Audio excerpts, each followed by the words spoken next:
Programme में आपको खुशामदीद कहते हैं। मैं असदुल्ला ख़ान हूँ और मेरे साथ आरिफ निज़ामी साहब मौजूद हैं।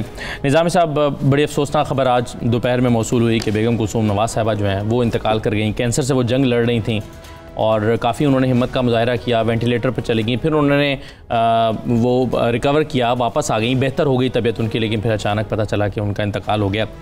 तो इस पर सबसे पहले तो ये है कि हम इस मग़मूम ख़ानदान के गम में बराबर के शरीक हैं, अफसोस का इज़हार करते हैं और दुआ करते हैं कि अल्लाह ताला मेरे तो ज़ाती तल्लुक़ात भी थे और मैंने बड़े करीब से देखा। मियाँ साहब एक तो ना कि it was a good marriage उनकी, सो मच सो के कहा जाता था कि वो बेगम साहबा के बगैर कोई इधर उधर हर बात में वो उनकी मुशावरत शामिल होती थी और सियासी मामलात में भी मियाँ साहब उनसे मुशावरत करते थे। वो ठीक बात है कि वो गामा पहलवान की पोती थी नवासी, लेकिन वो एक पढ़ी लिखी खातून थी।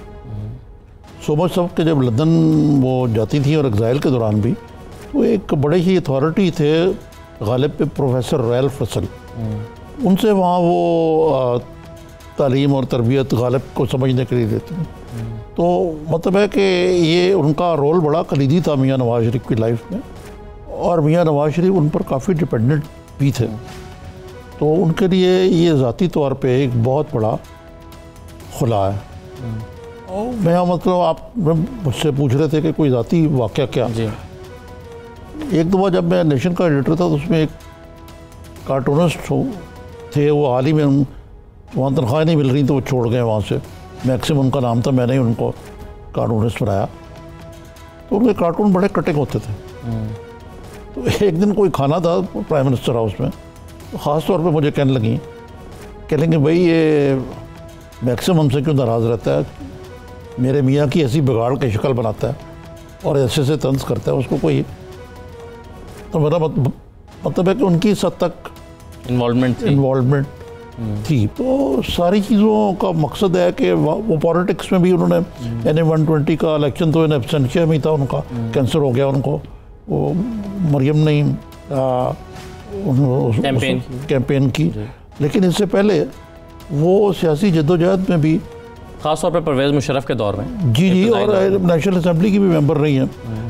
परवेज़ मुशर्रफ के दौर में जब मियाँ नवाज शरीफ जेल में थे, वहाँ किले में थे, तो कोई निकलने को तैयार नहीं थे। जितने ये लाहौर के MLAs है ना, ये चूहों की तरह बिलों में घुस गए। वो बड़ा कहर था मुशर्रफ का, आप इमेजिन नहीं कर सकते आज। तो ये निकली बार इन्होंने कोई पता नहीं तहरीक शुरू कर दी और वो तहरीक चलाते चलाते वो गालबन यहाँ जेल रोड पे कहीं पहुँची। तो उसका ये नाम भी तहरीक का यार कहीं मेरे जहन में था जी, वो तहफ़्फ़ुज़ पाकिस्तान, कारवां शर्मा क्या चल रहा था। उन्होंने कोशिश की कि बेगम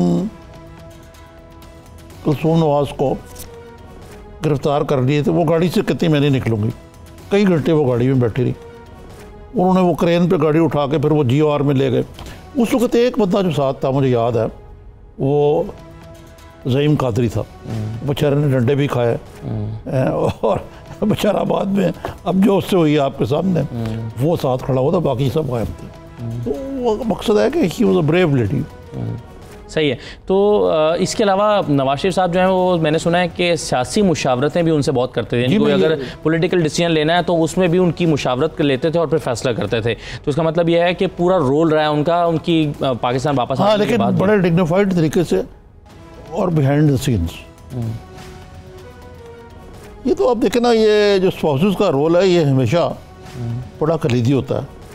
मसलन अब इमरान खान साहब की जो बेगम साहब हैं, उनके बारे के रोल के बारे में बात की जाती है। तो यकीनन ऐसा होता है यार कि इसमें कोई ऐसी अचंभे की बात जी नहीं। बिल्कुल सही है। अच्छा, अब ऐसे वक्त में कि उनकी बेटी और उनके शौहर जो हैं वो जेल में हैं और उनका इंतकाल हो गया, अब एक ज़ाहिर एक मुश्किल सी कैफियत तो है। अब हुकूमत उनको पैरोल पे रिहा कर देगी 3 दिन के लिए, इसका वाज़ेह इम्कान है। वो दरख्वास्त भी दे रहे हैं इसके लिए और मेरा ख्याल है उनको मिल जाएगा। हसन और हुसैन नवाज़ का तो पाकिस्तान आने का नंबर एक बात तो ये है कि देखें, यकीनन इसलिए मिल जाएगा अगर मुशर्रफ ने इजाज़त दे दी थी मियाँ नवाज शरीफ को, जब उनकी मेरा ख्याल है सास थी जिनका इंतकाल हुआ था, जिन कुलसूम की वालदा, तो इजाज़त दे दी थी। वो आए या नहीं आए मुझे याद नहीं है। फिर जब वालिद साहब फौत हुए हैं तो वो ख़ुद नहीं आए गालिबन जी। तो लेकिन ये ह्यूमैनिटेरियन ग्राउंड पे इमरान खान साहब ने खुद आज कहा है और बड़ी अच्छी बात कही उन्होंने कि हम अंडर द लॉ उनको पूरा फैसिलिटेट करेंगे। एक मैं आपको बात बताऊं, जो मियां नवाज शरीफ की एक सिफत की बात मैं करूँ कि उन्होंने कभी पॉलिटिक्स के अंदर साथियात पे नहीं आया। मसलन इमरान खान साहब के कई स्कैंडल लोगों ने उछाले, लेकिन आपने नोटिस किया होगा कि उन्होंने कभी शदीद ख़िलाफ़ होने के बावजूद पर्सनल लेवल पे नहीं किया, और इमरान खान साहब ने भी कभी पर्सनल लेवल पे उन पर अटैक नहीं किया। ये ऐसी चीज़ें जो बड़ी रेयर होती जा रही है। अगरचे कहा कि मुस्लिम ये PTI वाले कहते हैं कि ये किताब भी जो रेहाम खान की है PMLN ने लिखवाई है। प्लस ये कि वो एक और नुसरत भुट्टो साहिबा के हवाले से भी कहा जाता है उनके बारे में नाज़ेबा इश्तहारात या जुमले या नारे वगैरह लगाए गए, तो उसमें वो आपको पता है उसके दो लोग थे। एक थे नवीद मलिक साहब एक होते थे और एक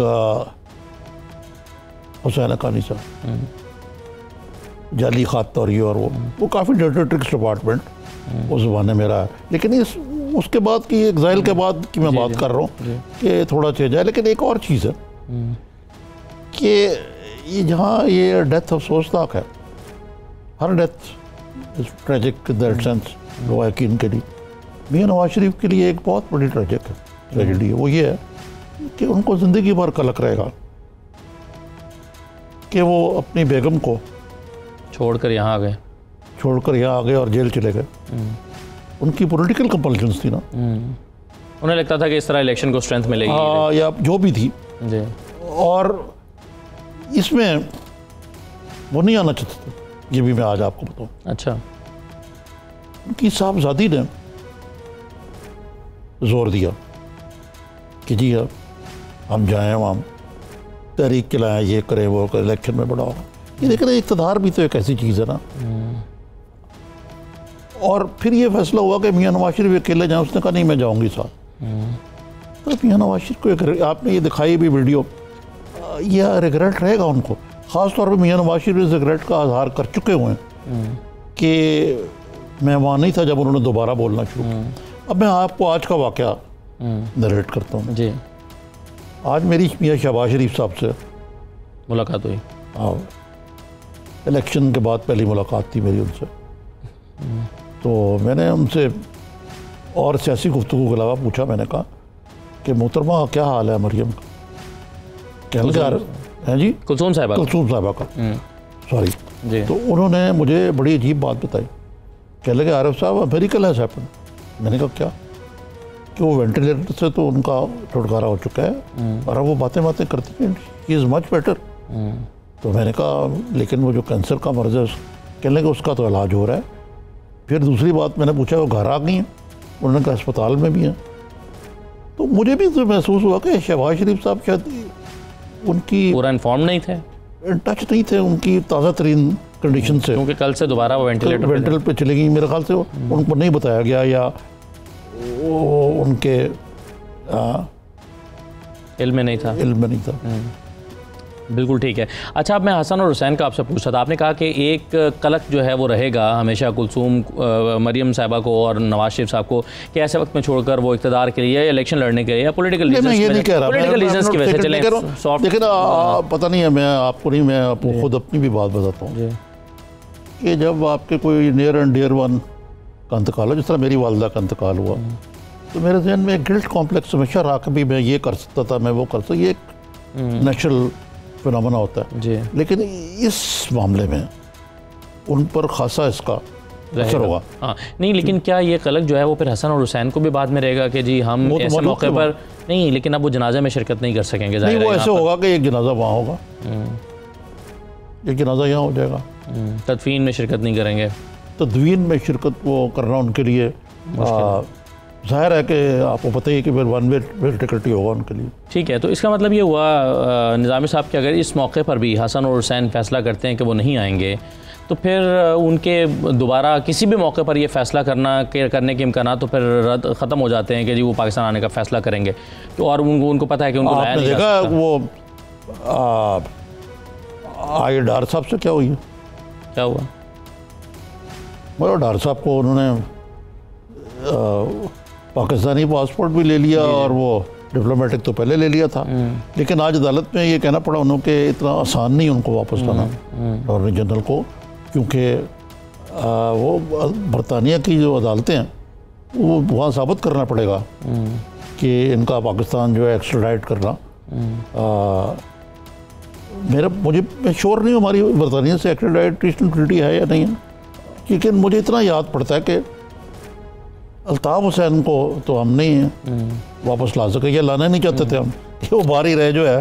प्लस ये है कि एक सियासी पनाह वाला जो है कानून मेरा ख्याल है उसमें अगर ये ऑप्शन मौजूद है, देखिए ना, इसहाक डार साहब तो सीधा साधा ये प्ली ले सकते हैं ना कि भाई आई विल बी प्रोसिक्यूटेड इन पाकिस्तान, वहाँ मेरे ख़िलाफ़ हैं, अदालतें ख़िलाफ़ हैं, मेरे ख़िलाफ़ वो क्या इस्टेब्लिशमेंट ख़िलाफ़ है। आज नायब चेयरमैन साहब ने बड़ा लंबा लेक्चर दिया, उसमें भी उन्होंने जिक्र किया है कि जिनके पास मोटरसाइकिलें थे उनके पास दुबई में बड़े बड़े प्लाजाज में। बिल्कुल ठीक है। चलें निज़ामी साहब एक ब्रेक ले लेते हैं, ब्रेक के बाद वापस आते हैं तो कुछ और जो मौज़ूआत हैं उस पर बातचीत करते हैं। हमारे साथ रही नाज़रीन, हम ब्रेक के बाद वापस आते हैं।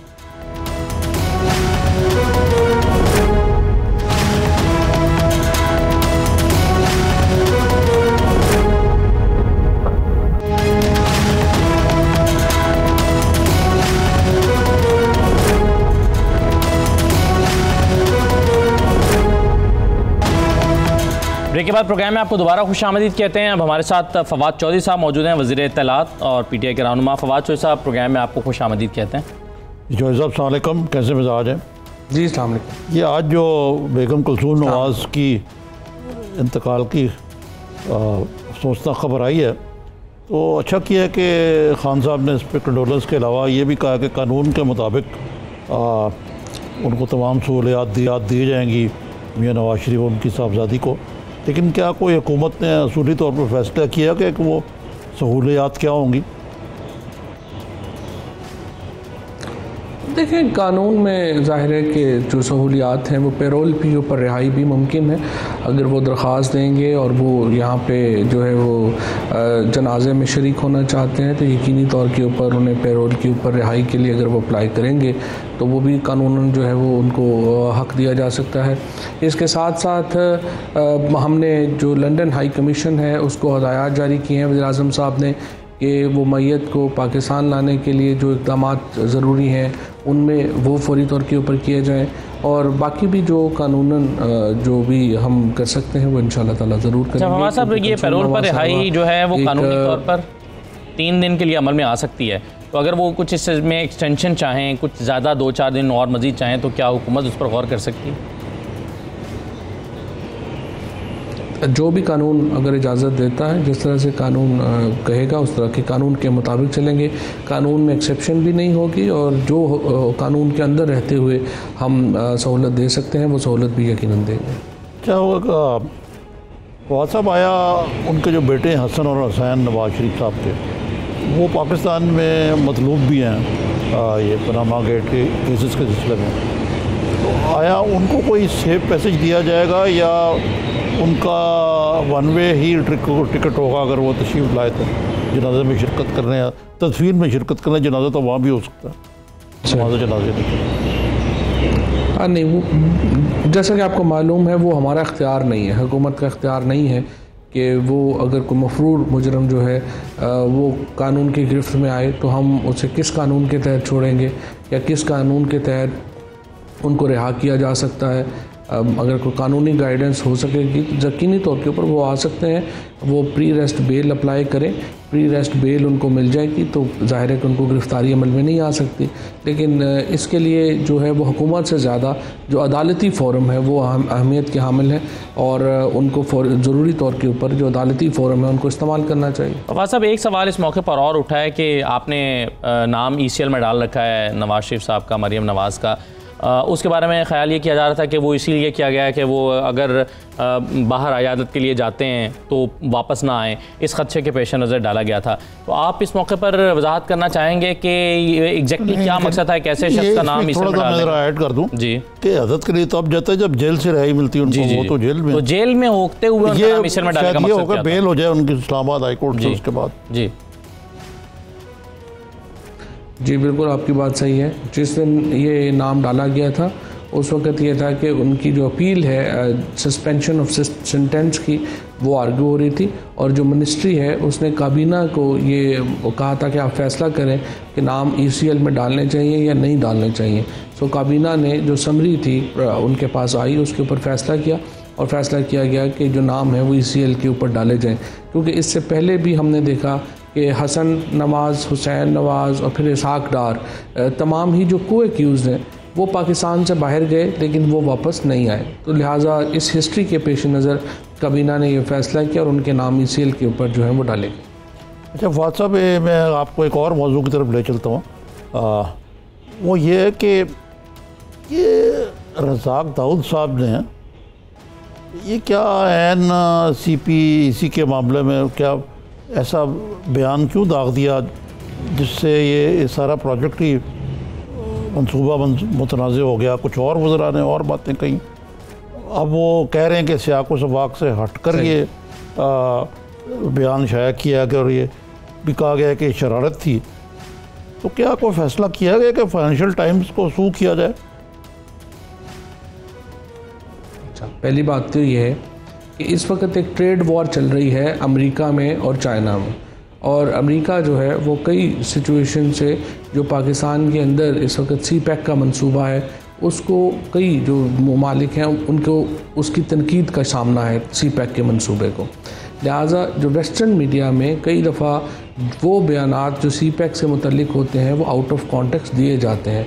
फाइनेंशियल टाइम्स वो पहला अखबार नहीं है जिसने ये किया, इससे पहले भी अखबारों ने कई दफ़ा तहरीक इंसाफ की पोजीशन को ख़ुसूसन एक ट्विस्ट करके जो है वो पेश किया है। अगर आपने सही पोजीशन देखनी हो तो कल ही के अखबारात में जो खुसरो बख्तियार साहब हैं जो हमारे मिनिस्टर प्लानिंग हैं उनकी बहुत तफसील से ये विजन छपा है कि हम CPEC को किस तरह से आगे लेके जाना चाह रहे हैं और हम क्या करना चाह रहे हैं। 13 तारीख के बाद जो खुसरो बख्तियार साहब हैं वो प्रेस कॉन्फ्रेंस भी करेंगे और उसमें हमारी हुकूमत का जो विजन है CPEC को लेके आगे बढ़ने का वो भी बताएंगे।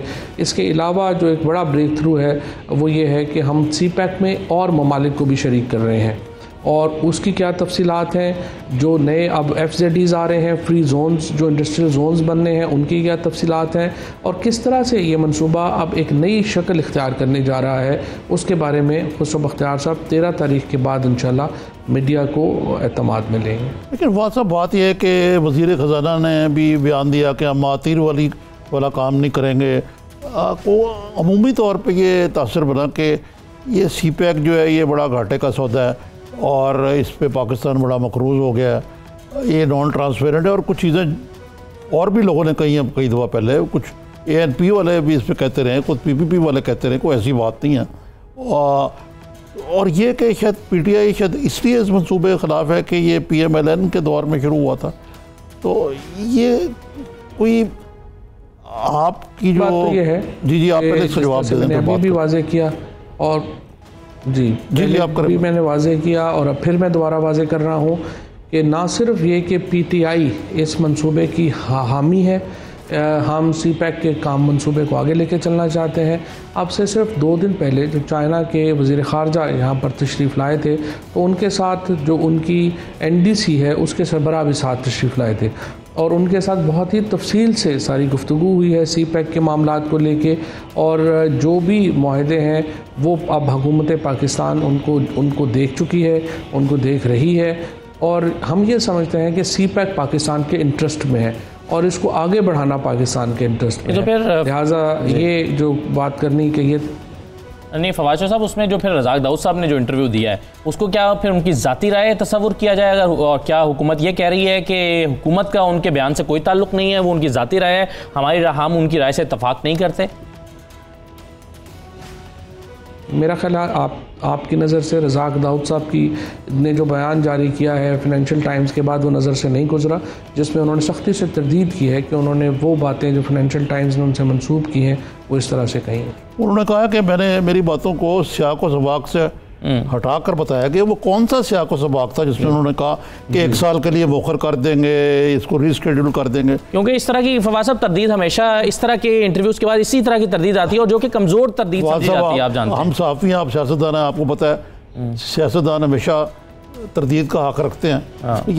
लेकिन इनका जो सवाल है उसको हमें थोड़ा सा, पहली बात तो ये है जी आप बात, मैं ज़रा एक आपको और इसमें कह दूँ, वो भी आप एड्रेस कर दें कि जो हुकूमत को आया वो भी 3 हफ्ते हुए आपके। ऐसे नहीं लगता, ऐसे लगता है बात औक़ात कि जो काबीना के अरकान हैं somehow they are not on the same page, बैक ज़बान होकर बात नहीं कर रहे और बात की बोलियाँ बोली जा रही हैं। आया इस मामले में कोई डिसिप्लिन नहीं होना चाहिए कि जिसका काम हो उसी को साझे?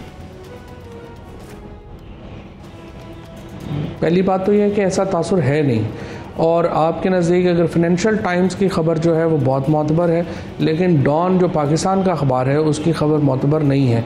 और इसी तरीके से जो बाकी अखबारात में, पाकिस्तान के अखबारात में जो रज़ाक दाऊद साहब ने, खुसरो बख्तियार साहब ने, असद उमर साहब ने जो बयानात दिए हैं, आप उनको अगर वज़न देने को तैयार नहीं है और आप समझते हैं कि जो फाइनेंशियल टाइम्स ने लिख दिया है वो गॉस्पेल हो गया है, तो ज़ाहिर है कि मैं इससे इख्तलाफ करूँगा।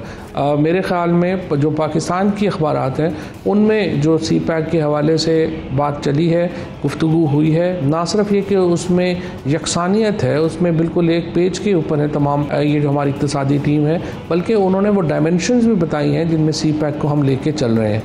लेकिन चूँकि एक ज़रा एक कंट्रोवर्सी जो है वो उससे जनरेट नहीं होती है, फाइनेंशियल टाइम्स की ख़बर में कंट्रोवर्सी जनरेट होती है, लिहाजा इसलिए फाइनेंशियल टाइम्स की ख़बर को ज़्यादा TV के ऊपर बात होती है, पाकिस्तानी अखबारात की ख़बरों के ऊपर बात नहीं। देखें, सबसे पहले तो ये मेरा तासर नहीं है, आज के मेरे अखबार में भी और डॉन में भी और जो बाकी मौकर अखबारात हैं उनमें लीड स्टोरी यही लगी हुई है कि CPAC का प्रोजेक्ट जारी रहेगा। तो अगर हम सनसनीखेज़ी पैदा करना चाहते तो हम जो इस कंट्रोवर्सी को ऊपर लेके आते, क्योंकि मेरा तो काम ही है, और इसको नीचे ले कहते, और चैनल्स पे मुझे यही नज़र आया। तो ये कतन ये बात नहीं, लेकिन मैं आपको एक जो परसेप्शन की बात बता रहा हूँ, ये दूर करने की ज़रूरत है मेरी राय में। मेरा ख्याल आपके इस प्रोग्राम से ये परसेप्शन काफ़ी हद तक दूर हो जाए। हाँ, ये बिल्कुल सही है। एक दफ़ा हम कह देते हैं कि CPAC के साथ हम कमिटेड हैं, और इंशाअल्लाह ताला जो CPAC की तफसीलात हैं आपको 13 तारीख के बाद इसमें ज़्यादा अमीर तरीके से मिल जाएंगी, तफसीलात से ज़्यादा आपको होगा। इस सिलसिले में कमेटी भी बनाई गई है हुकूमत की तरफ से। वो क्या करेगी? 8 रकीब जी कैबिनेट कमेटी, जी वो कमेटी क्या करेगी? उसको क्या जिम्मेदारी सौंपी गई है CPAC के हवाले से? जी, वो CPAC के जो तमाम प्रोजेक्ट्स हैं जो अभी ऑन गोइंग हैं और जो अगले प्रोजेक्ट्स आ रहे हैं, इस वक्त $28 बिलियन के प्रोजेक्ट्स हैं, जिसमें से $22 बिलियन के मंसूबे जो हैं वो पावर से मुतल्लिक हैं, $6 बिलियन के मंसूबे इंफ्रास्ट्रक्चर से मुतल्लिक हैं, और जो हमारा CPAC का अगला फ़ेज़ है उसमें $42 बिलियन की जो सरमायाकारी है वो मुतवक्को है। और वो ये जो कमेटी है उसने ये सारी जो सरमायाकारी के मामलात हैं इनको हम आहंग करना है, इनको लेके आगे बढ़ना है। और जिस तरह मैंने आपको बताया कि इस बात के ऊपर भी गौर हो रहा है कि CPAC में तीसरे मुल्क को भी शामिल किया जाए, और आगे इसको मज़ीद कैसे बढ़ाया जा सकता है, ये मामलात हैं जो कि ये कमेटी देखेगी। और इसी कमेटी की मीटिंग भी हुई अभी चाइनीज़ जो हुकाम हैं उनके साथ, और तफसील से जो मंसूबे चल रहे हैं उनके ऊपर भी बात हुई, और जो आगे आने वाले हैं उनके ऊपर भी बात। राइट सर, एक मुख्तसर सा ब्रेक ले रहे हैं। ब्रेक के बाद मैं फवाद साहब आपसे ये जानना चाहूँगा कि हुकूमत ने कुछ हाल ही में ऐसे फैसले किए जिस पर एतराज़ उठा, और एतराज़ के बाद फिर हुकूमत को फैसले वापस लेना पड़े। हुकूमत ने वो फैसले किए ही क्यों थे? अगर वापस लेना था और लोगों के एतराज़ की वजह से क्या वापस लिया गया, या वजह कुछ और थी? एक मुख्तसर ब्रेक ले लेते हैं, ब्रेक के बाद वापस आते हैं।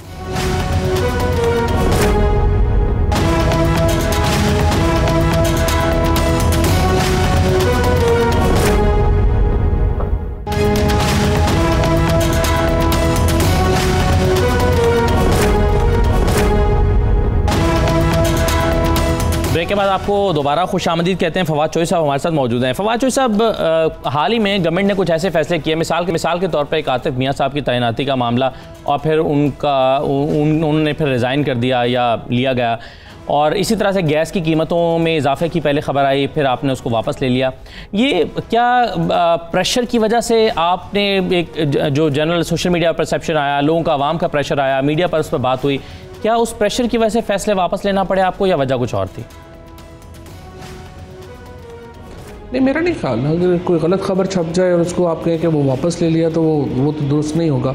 मसलन गैस की कीमत इजाफा हुआ ही नहीं था, तो जिन्होंने खबर दी वो खबर गलत थी, वो वापस फैसला लेने की कोई वो 46% का ऐलान हुआ था, का जो फैसला है वो 46% का ऐलान नहीं हुआ था। पता नहीं आपने फवाद साहब आपका जो स्टेटमेंट था, लेकिन आपने ये कहा था ऐलान हुआ नहीं, लेकिन फवाद साहब आपने आपके जो स्टेटमेंट पे आया क्लैरिफिकेशन के लिए, आपने कहा कि अभी 46% की जो का इजाफा है उसको अभी हमने ना करने का कुछ अर्से तक फैसला किया है या उसको पेंडिंग कर दिया, गालिबन इस तरह की आपने स्टेटमेंट दी। इसका मतलब फैसला हुआ तो था, ऐलान नहीं हुआ था, शायद आप ये कह रहे थे। ठीक है, पहली बात तो यह है कि ऐसा कभी कोई फ़ैसला नहीं हुआ था और आप दोबारा आप जो है वो अपनी अल्फाज इस्तेमाल कर रहे हैं, लेकिन ऐसा फ़ैसला हुकूमत की तरफ से नहीं हुआ। अगर मीडिया में बैठ के किसी ने कर लिया, खबर हुई ना, सोशल मीडिया पे बैठ के किसी ने कर लिया हो तो जाहिर है उसका मुझे नहीं पता। अगर आप सोर्स बता देंगे किसने फ़ैसला किया, कहाँ किया और कब उसका ऐलान हुआ, फिर ही मैं जवाब दे सकूँगा। सो पहली बात तो यह है कि इस तरह का कोई फ़ैसला नहीं हुआ था। दूसरी बात जो है, पहली बात जो हमारे यहाँ मसाइल हैं वो बड़े पेचीदा हैं। आतिफ मियाँ की जो अपॉइंटमेंट थी वो बज़ाहिर एक बड़ी अब एडवाइज़री उसकी पोजीशन थी, कोई गवर्नमेंट पोजीशन नहीं थी, कोई फ़ैसले की पोजीशन नहीं थी, लेकिन एक फ़िज़ा बनी जिससे लगा कि खुदा न खास्ता इससे कोई हमारी जो मोहब्बत है रसूलुल्लाह सल्लल्लाहु अलैहि वसल्लम से या हुर्मत रसूल से, उसके ऊपर कोई फ़र्क आता है। लिहाजा उस परसेप्शन को दूर करने के लिए हुकूमत ने फ़ैसला किया कि कोई इतनी अहम बात नहीं है, लोगों के इस वक्त ये कंट्रोवर्सी नहीं होनी चाहिए, लिहाजा वो फ़ैसला वापस ले लिया।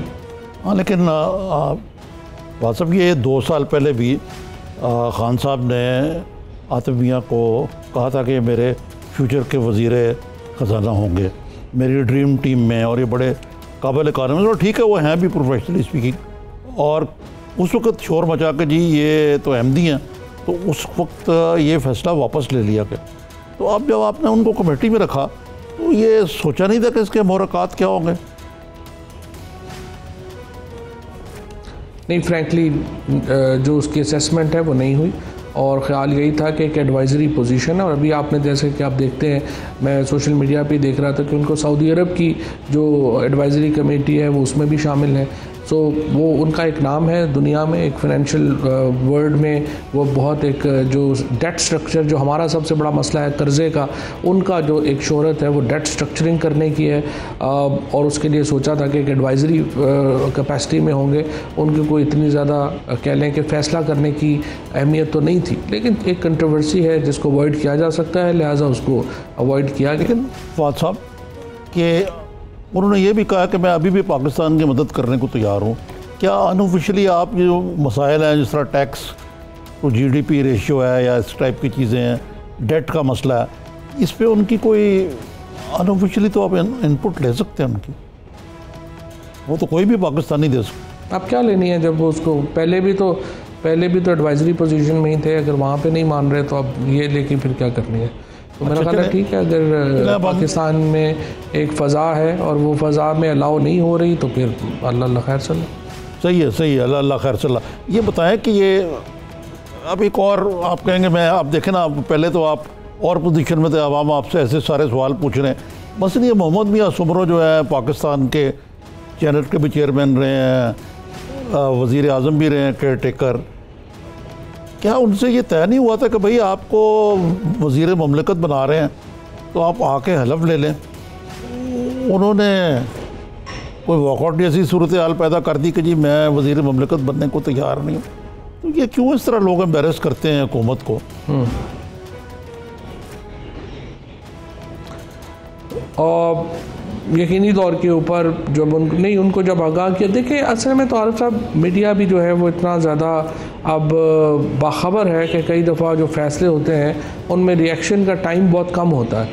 सो मेरा ख़्याल है कि जो उनको फ़ैसले की इत्ला है उससे पहले ही उनको पता था कि वो उनको वज़ीर ममलिकत बनाया जा रहा है, तो इतना बड़ा कोई वक्त नहीं मिला होगा उनको रिएक्शन का, तो इसलिए उन्होंने जो रिएक्शन है वो बाद में दिया। ये खबर आई है कि कुछ आप अहम फैसले चंद रोज़ में करने वाले अवाम के मफाद में, वो क्या फ़ैसले हैं? कोई थोड़ी सी उस पर रोशनी डालना पसंद करेंगे आप? जो तमाम फैसले ही हो रहे हैं वो अवाम के मुफाद में हो रहे हैं और हम ही हो रहे हैं। मिसाल के तौर के ऊपर अगर प्राइम मिनिस्टर डैम फंड बनाने का फ़ैसला कर रहे हैं तो ये अवाम के मुफाद ही में फ़ैसला है। इस तरह से जो सादगी की कैंपेन है वो भी अवाम ही के मुफाद का एक फ़ैसला है। उसी तरीके से जो 50 लाख घर बनाने की तरफ कमेटी बनाई गई है वो भी अवाम ही के मुफाद का एक फ़ैसला है। और जिस तरह से 81 अरब रुपया प्राइम मिनिस्टर ने अपना जो डिस्क्रिशनरी फ़ंड था वो ख़त्म करके वापस फाइनेंस को दिया, वो भी अवाम ही के मुफाद का एक फ़ैसला है। तो इस तरह से जो बड़े फ़ैसले हैं वो हो रहे हैं। 15 दिनों में जो 15 वर्किंग दिन जो हुकूमत को मिले हैं, शायद ही किसी और हुकूमत ने इतनी सूरत के साथ, इतनी तेज़ी के साथ इस तरह के इक़दाम किए हों जिस तरह की पाकिस्तान तहरीक इंसाफ की हुकूमत ने किए हैं, और इसका फ़ायदा यकीनन पाकिस्तान के अवाम को होगा। तो आइंदा दिनों में कुछ हम क्या कोई आप बता सकते हैं कि कोई जहद क्या है जो इम्पोर्टेंट डिसीजंस होने वाले हैं? अभी एक तो जो हमारी आप देखेंगे कि जो इक़्तिसादी टीम है, असद उमर साहब हैं, जो खुसरो बख्तियार साहब हैं, अब्दुल रज़ाक दाऊद साहब हैं, ये लोग इंशाअल्लाह ताला अपनी जो पॉलिसीज़ हैं उनको फॉर्मुलेट करेंगे और PIA की बेहतरी के लिए, गैस के निज़ाम में तब्दीली के लिए और इसी तरीके से जो हमारी बिजली के निज़ाम की तब्दीली है, इसके ऊपर बड़े फ़ैसले जो हैं वो इंशाअल्लाह आइंदा चंद हफ्तों में आपको मिलेंगे।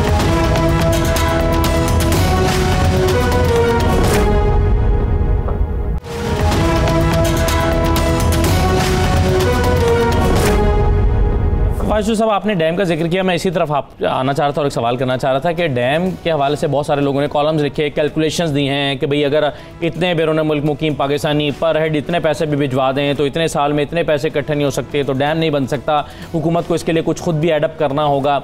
आपने एक तो ये बता दीजिए अगर अपडेटेड फिगर है कि प्राइम मिनिस्टर के ऐलान करने के बाद से लेकर अब तक कितने अरब रुपए फ़ंड में जमा हुए हैं, और दूसरा ये है कि आपका टारगेट क्या है कि कितने अरसे में कितनी रकम आप एक्सपेक्ट कर रहे हैं, हुकूमत एक्सपेक्ट कर रही है कि आएगी और उसको इस मंसूबे में लगाया जाएगा, तो एक्सपेक्ट क्या कर रहे हैं आप? इस बात का, इस एतराज़ का जवाब आप क्या देंगे जो लोग कहते हैं कि भाई इतने पैसे तो इकट्ठे नहीं किए जा सके कि आप किया जा सकते कि आप इस पर डैम बना सकें?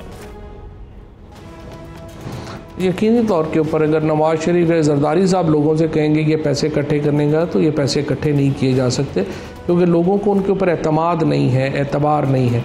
जब इमरान खान कहते हैं तो यकीनन उनके ऊपर एतमाद है, एतबार है और ये पैसे इकट्ठे हो सकते हैं और वो पैसे इकट्ठे होंगे और वो पैसे इकट्ठे हो रहे हैं। एग्जैक्ट फिगर मैं आपको इसलिए नहीं बता सकता कि सोमवार के दिन जो रेमिटेंसेस हैं उनका मुकम्मल हिसाब जो है वो स्टेट बैंक देता है। तो हमने फ़ैसला यही किया है कि मंडे टू मंडे उसका जो हिसाब है वो लोगों के सामने रखा जाएगा। उसके लिए एक फ़ंड मीटर जो है वो कायम किया है PTV में, और PTV भी उसका हिसाब रख रहा है, और हम मंडे को इंशाअल्लाह ताला जो इसमें तमाम तफसीलात हैं वो आपके सामने रख पाएंगे।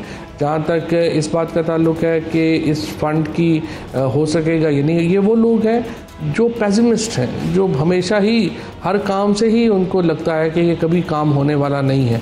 लेकिन अल्हम्दुलिल्लाह इमरान खान ने पहले भी ये काम किए हैं और अब भी ये काम करके दिखाएंगे। हाँ, कोई कह रहा था कि डैम बनाने के लिए $12 अरब चाहिए। $12 अरब।